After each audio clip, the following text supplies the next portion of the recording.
पण आतापर्यंत जे केवळ 10% आरक्षण तुम्हाला मिळत होतं की ज्याच्यामध्ये 85% आरक्षण, त्या 10% मध्ये 85% आरक्षण मराठा समाजाला मिळत होतं, ते आता यापुढे मिळणार नाही.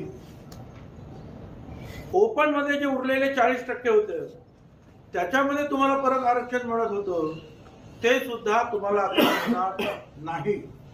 म्हणजे एकूण 50% मध्ये तुम्ही खेळत होता.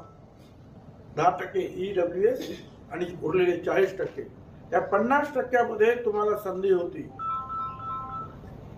ती संधी गमावून तुम्ही, आणि तिथे दुसरं कोणच नाहीये त्या 50% मध्ये, शेड्यूल कास्ट नाही, शेड्यूल ट्राईब नाही, ओबीसी नाही, जवळजवळ 74% समाज हा तिथे नाहीच.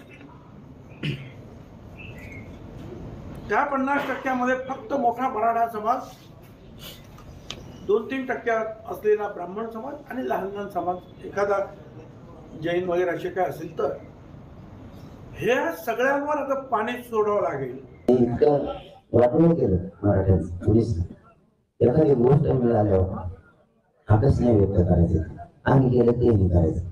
मोठं काढलं की आम्ही काढतो, सगळं ते घेऊ. आता तो पेशंट काढला तो काय करायचं, असा इतका आकच नसला पाहिजे. देश व्हावं खुर्चीपणा म्हणायचा हे चांगला नाही. असं समजा आता आमच्याकडे बरोबर माणूस म्हणून 1 मिनिटात बोलतो, आता आमच्याकडे म्हणून तुम्ही अडपडायला लागला, आमचं मिळाला.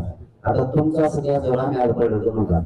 तुम्ही काय केलं, आम्ही म्हणायचं चला आता तिकडं जायचं, तो कुठं आंदोलन फुलं, आम्ही पोली बोलतो, तो आली म्हणून आमचं पोली जमून का? असं वागायचं नसतं.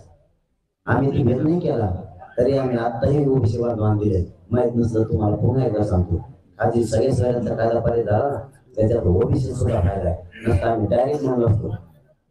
आंदोलन आम्ही केलं, सगळे सोय आमचे पाहिजे. त्यांना कसा बोलला फायदा याचा, म्हणजे कायदा आम्ही करायचा, खस्ता आम्ही खायचे आणि फुकट त्यांना म्हणलं होऊ द्या. गोरगरिबांच्या लेकराचा ओबीसी चालू होता असं होऊ द्या. ते राजकारण आहे, त्यांसाठी गोरगरिबांच्या ओबीसी चालू कशामुळे आमच्या सगळ्या स्पर्धा होत्या, त्यांचं कोण काय राहतं त्याला घेऊ. आता नियत मराठ्यांचे त्यांचे विषय साफ, ते ओबीसीचे नेते म्हणून घेतात. आता तुम्ही पण ओबीसी झाले, आता ओबीसीचा नेता कोण याच्यासाठी महाराष्ट्रात संघर्ष होईल असं वाटायला लागलेलं आहे. हे संघर्ष भंगाचं कसं, मराठी आम्ही ओबीसी आम्ही